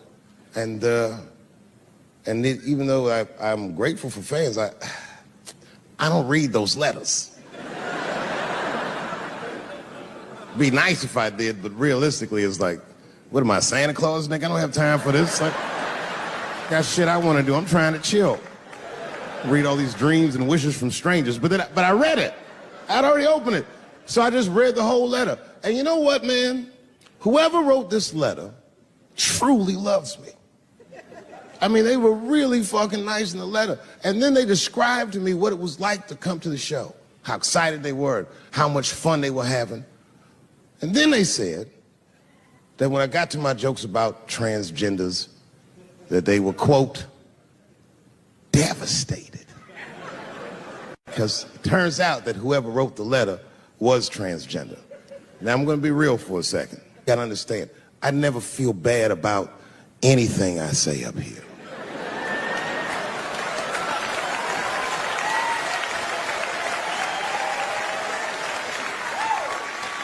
And I would never admit this to you if I hadn't locked your phones up. But it was the weirdest thing. Like, when I read this letter, the shit made me feel bad. I didn't feel bad about what I said, you understand? I felt bad that I made somebody else feel bad. To be honest, I don't even know what I said that upset that person. I have so many transgender jokes.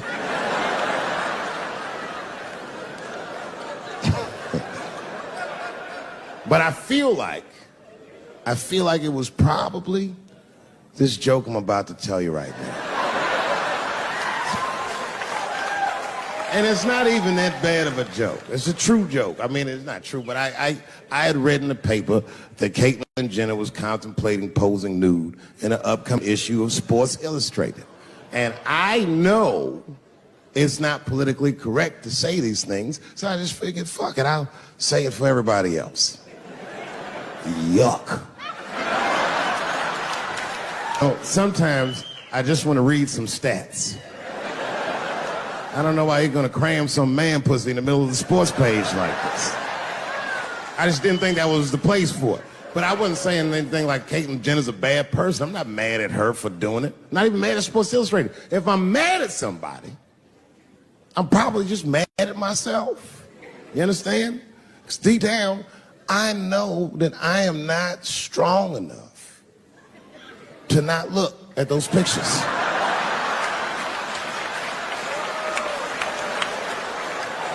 And I don't think I'm ready to see what she's trying to show me. So Caitlyn, God damn it, if you go through with this thing, bitch, you better go hard or go home. I want you to go all the way. Hustler style. Do you know what hustler style means, miss? That means spread the lips.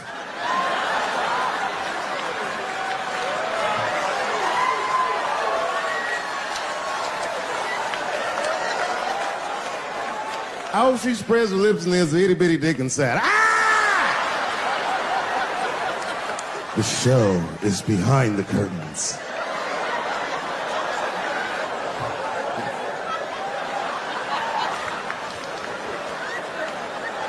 I don't know what I said that upset that person. But I'm gonna tell you something. When I read that letter, and the moments after I read it, I did something that many black men in America do not have the time or the money to do. I thought about how I felt.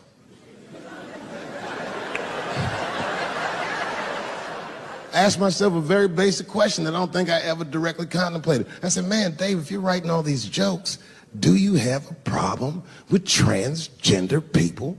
And the answer is absolutely not. The fuck do you guys think I am? I don't understand all the choices that people make. But I do understand that life is hard and that those types of choices do not disqualify you from a life with dignity and happiness and safety in it.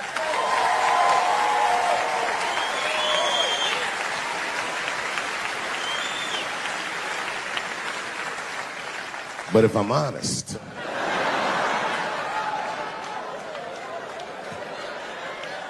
my problem has never been with transgender people.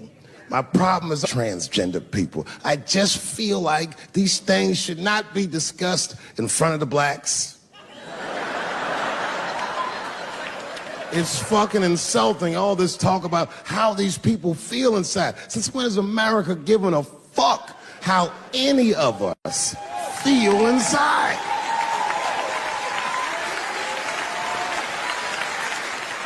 And I cannot shake this awful suspicion that the only reason everybody is talking about transgenders is because white men want to do it. That's right. I just said that. If it was just women that felt that way, or black dudes and Mexican dudes being like, hey, y'all, we feel like girls inside, they'd be like, shut up, nigger. No one asked you how you felt. Come on, everybody. We have strawberries to pick. It reeks of white privilege. You never asked yourself why it was easier for Bruce Jenner to change his gender than it was for Cassius Clay to change his fucking name?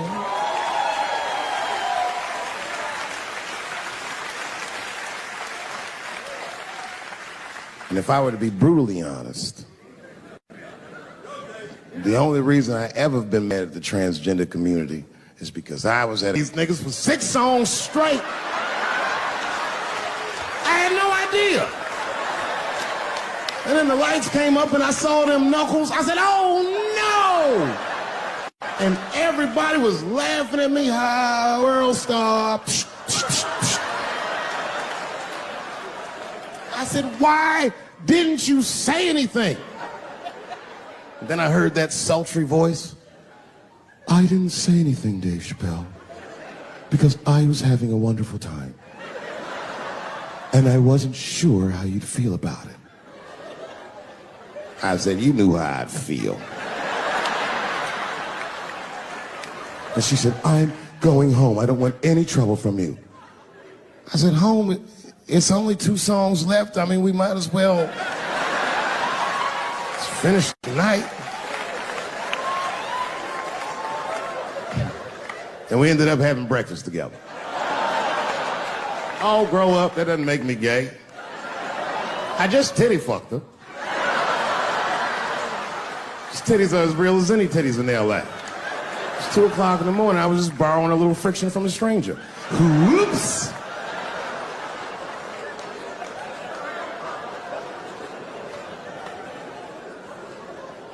It's the madness of youth. It's the types of mistakes that a man makes when he's young. I wouldn't even know that it's necessarily a mistake. It was a wild night out. But I don't do it like that anymore. I'm old. I'm 44 now. Hey. It's the first time in my life I've ever started to physically feel my age. It's tough, man. You know how I know I'm getting old? This is embarrassing, but I was in my hotel room. I'm not gonna lie, I was jerking off, and I was really sweating it out. And this is when I knew I was old. I just gave up in the middle, nothing even happened.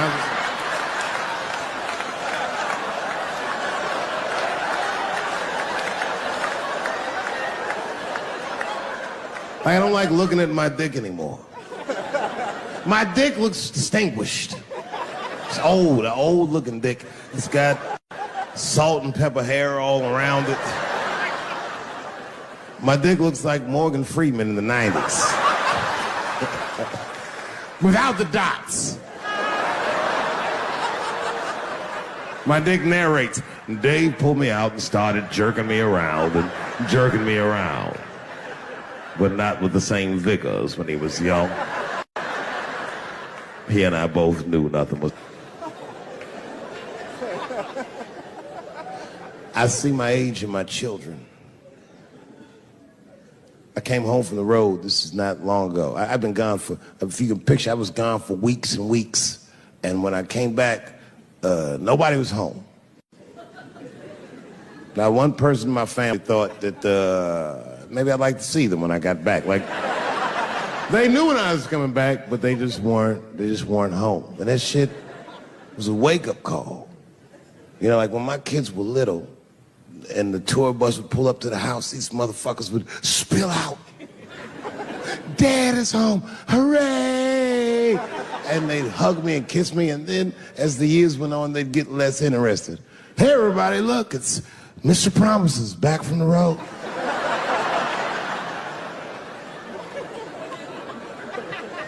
But empty house, that's some cold shit. And I went into my oldest son's room. I was like, hello, hello. He was gone. And I'd never done this to him before, but for some reason I just did it. I just looked through his shit. Just to see who this motherfucker was becoming. And I found these notebooks and I started going through them. Written as his handwriting. I didn't even know this nigga wrote poems. And then I looked through his drawers and I opened up his middle drawer. And I found this rolling paper. And I looked down at them papers like, oh, that's where that poetry's coming from.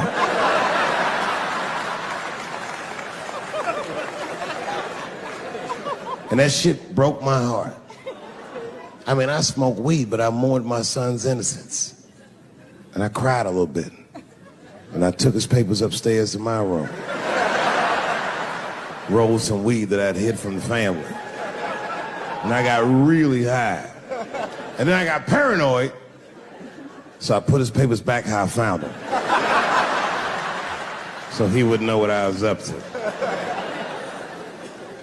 This nigga won't even know that happened until he sees the special. Yeah, nigga, I found your papers. He's a cold motherfucker. Let me tell you, this kid is only 16 years old. Listen to what he did to me. This motherfucker calls me up in the middle of the night. It was 1 o'clock in the morning. He goes, Dad, don't be mad. I knew something was, what's going on? He said, listen, I'm fine. And don't forget, you told me to do this. I'm at a party, and my designated driver had too much to drink.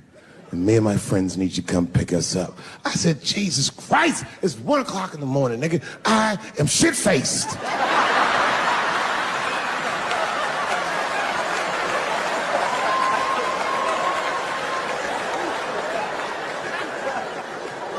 But I figured, fuck it, it's better me than some kid. I might as well roll the dice and go pick my nigga up. I said, all right, I'm coming to get you. Just give me the address and I'll be right there. And then he gave me the address and I was shocked. I said, son, you are not gonna believe this, but I'm at the same party, nigga.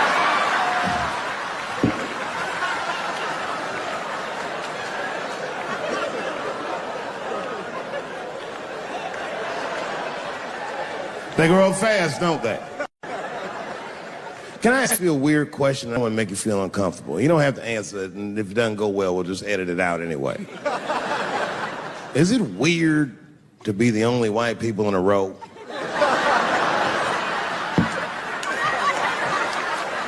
Is it weird? I mean, to be honest, does it feel strange? Are you worried at all? Give me your money, motherfucker. I'm fucking around. I'm just saying.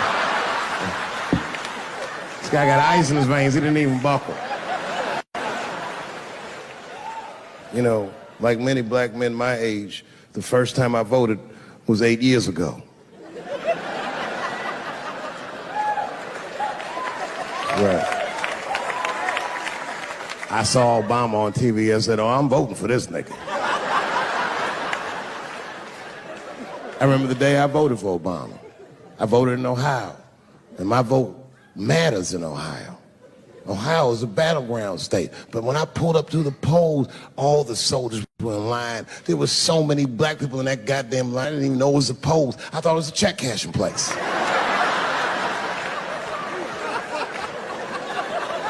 We were hugging each other, and old people were singing hymns and spirituals. They verdict times 10 or some shit.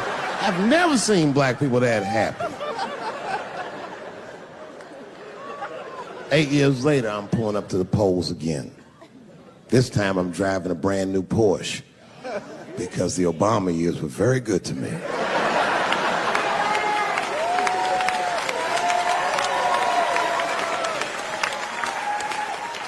I was early voting, and when I parked my car, I figured out something that it would take the rest of the country another week to figure out. I understood that Donald Trump was going to be our next president because in Ohio, unlike D.C., you could see the results in the parking lot. Saw all these goddamn pickup trucks and tractors and shit.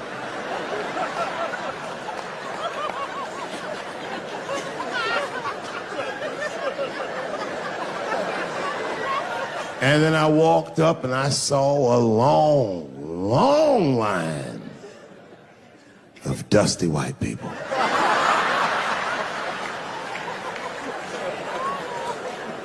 Yes, ladies and gentlemen, these were the poor whites. And I must tell you, I've never had a problem with white people ever in my life. But full disclosure,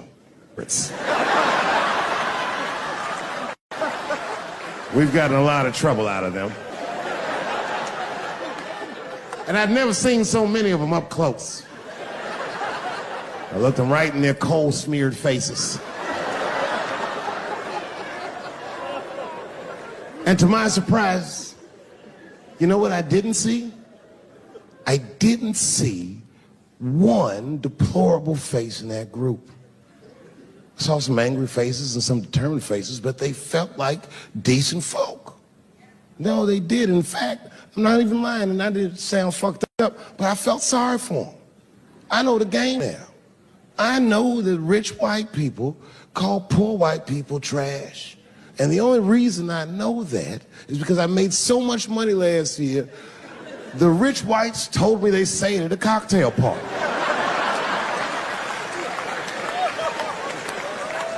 And I'm not with that shit. And I stood with them in line like all of us Americans are required to do in a democracy. Nobody skips the line to vote. And I listened to them. I listened to them say naive, poor white people things. Man, Donald Trump's gonna go to Washington and he's gonna stand there thinking to my mind, you dumb motherfucker.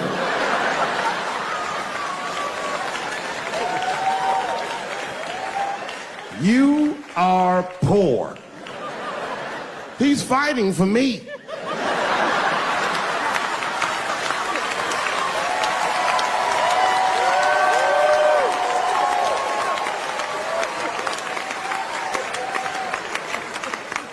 And they all looked at me. They could tell who I was voting for just as easily as I could tell who they were voting for.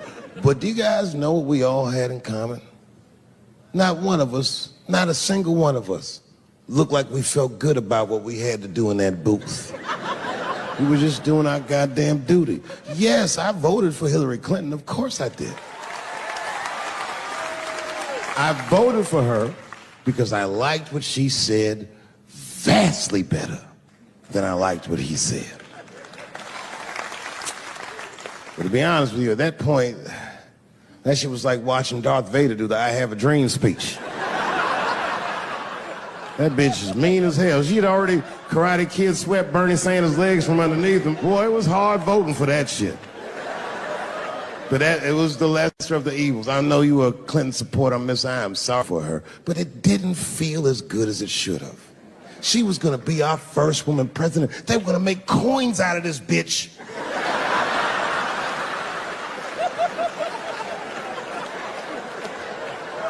And somehow she just missed the dunk. Of course she should have beat him. Of course she should have beat him. You know what voting for her felt like? It was bittersweet. It felt like I was lucky enough to eat Halle Berry's pussy.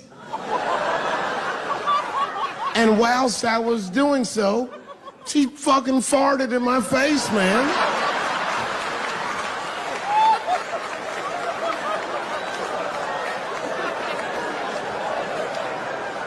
Now you understand, I'd still do it.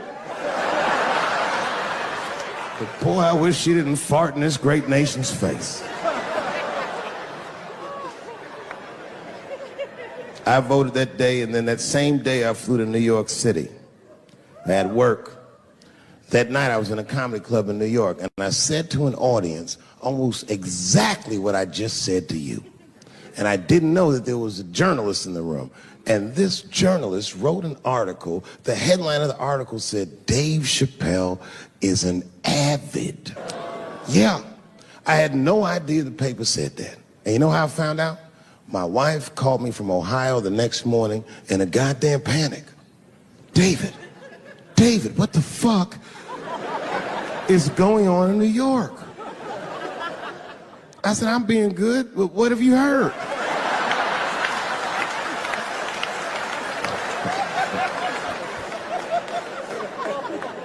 And my wife said, the paper is saying that you're a Donald Trump supporter. I was like, whew.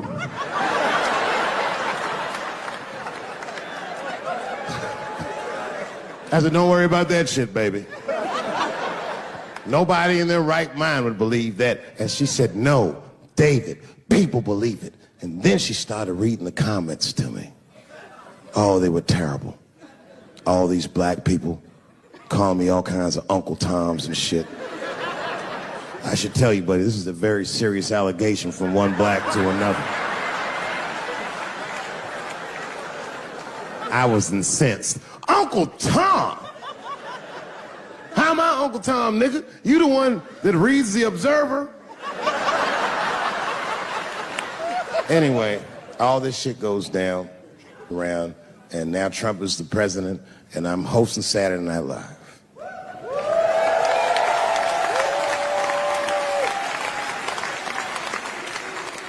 And I didn't really prepare my monologue. I just kind of winged it.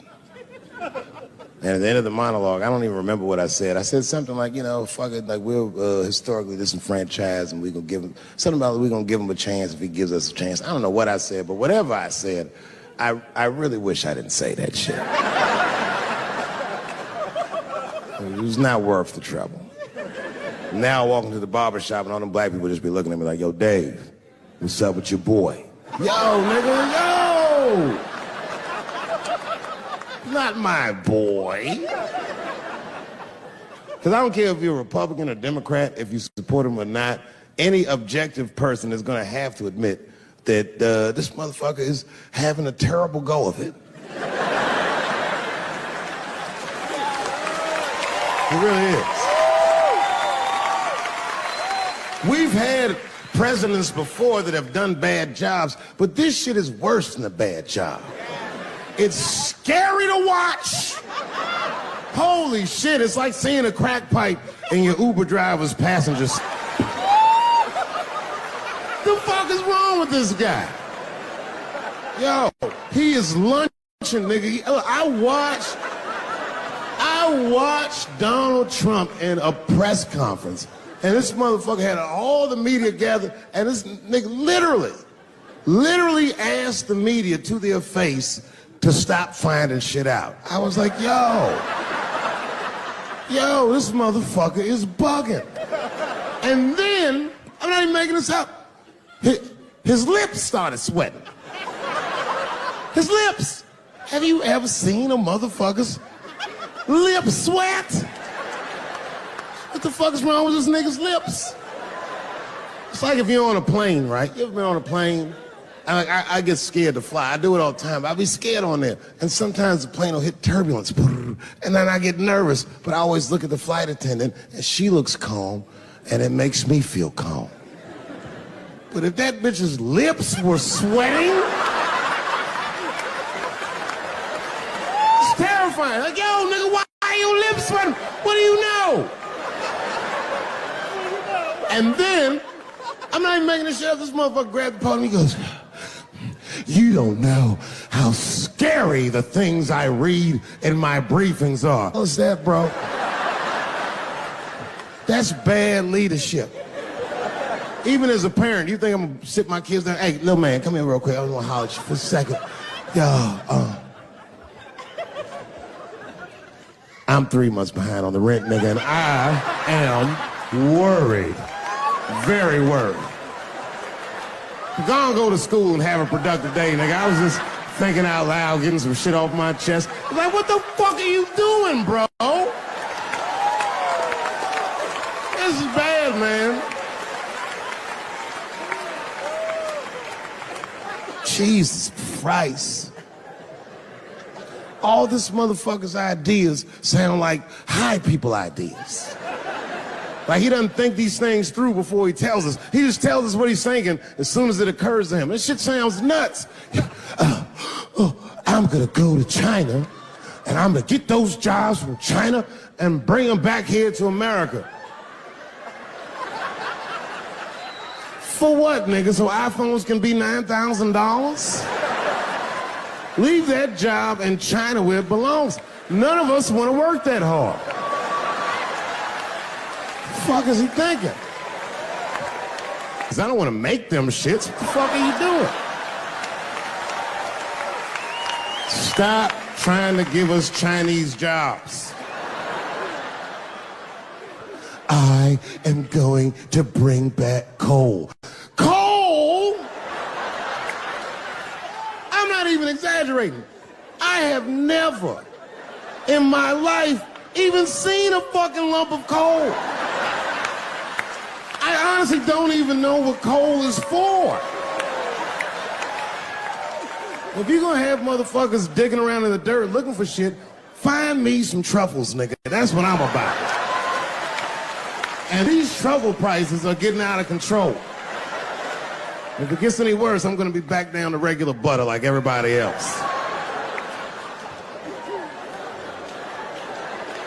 Terrible, terrible job. This motherfucker hit North Korea with rap battle threats. Fire and fury, like, yo, what are you doing?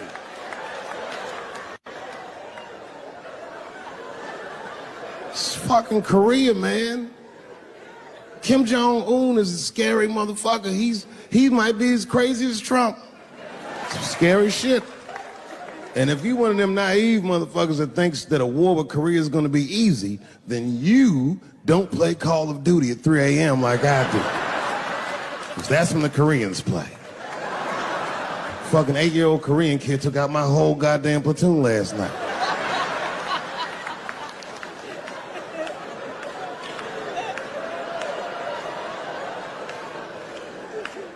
I've never seen somebody in the office so high with the most just basic fucking solutions. Like, you know, we should not let any more Muslims in the country till we can figure out what's going on. Did he just say, figure out what's going on?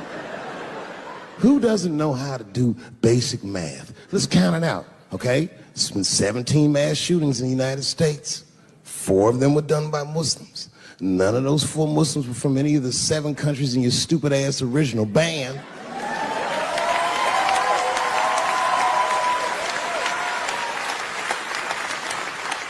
And since he brought it up, the other 13 shootings were done by the Tiki Torch whites. These are facts. And you don't see me trying to ban white people from the show to keep it's a fucking terrible idea because it's mean and it's racist. And most importantly, it would be catastrophic to my bottom line. If there were no white people here tonight, I might leave this bitch with $1,800. This man needs to realize that we all need each other. And that's why we will never, ever be able to beat China. Because everybody in America is racist, and everybody in China is Chinese. This motherfucker called it all wrong.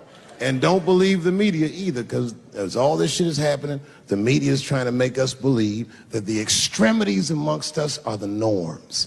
We can disagree, that's fine. And most of us are keeping a cool head about this shit. You know what I mean? Americans generally respect one another's beliefs, even if they don't share those beliefs. I know I do. I respect everybody's beliefs except Amish people. Because they are the only ones that I can say clearly their God is wrong. The speed limit is 75 miles an hour in Ohio, and 1 lane of traffic is buggy. Nigga, your God is ridiculous. All the Amish people around my way know me too. Not from television, obviously. They know me from the streets. Because when I see them horse and buggies, I'll pull the Porsche over and talk to them.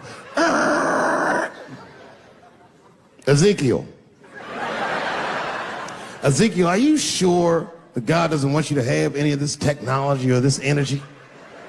Huh? Huh? I can't hear you, nigga. Let me turn this air conditioner off. What did you say? And them niggas be like, get away from me, ye. Ye tried to tempt me like the devil. Devil? Nah, bro, I'm trying to put you on to the game, Zeke. It's a big world out here, nigga. I just went 25 miles in 30 minutes. That's a day's journey for you. You don't even know what the weather's gonna be tomorrow, do you? I do. You don't even know that there's a valuable Pokemon right on you. I drive away. Huh? Oh, my vape pen? You want to hit my vape pen? Oh, sorry, nigga. I'm trying not to get herpes. My bad. I've been playing cat and mouse with herpes for 30 years now, buddy. Every night I go to the club, I'll be like, not tonight, herpes. No disrespect. I'm not saying you have herpes. I'm just saying 1 out of 5 people do. So let's just all be careful around this motherfucker and make sure that we leave with the lips we came with.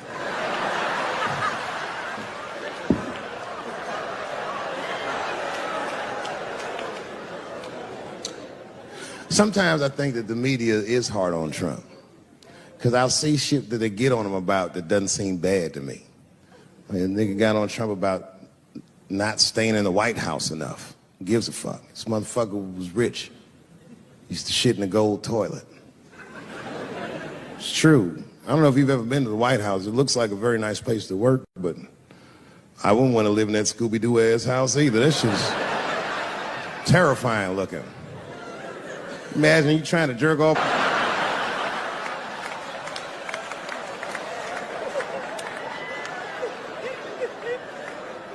Shit, Bush didn't stay there either. He was rich too. He was like, fuck that, I'm going to my ranch in Texas. Obama was the first motherfucker to move into the White House like, this is a nice place. Look at this rug.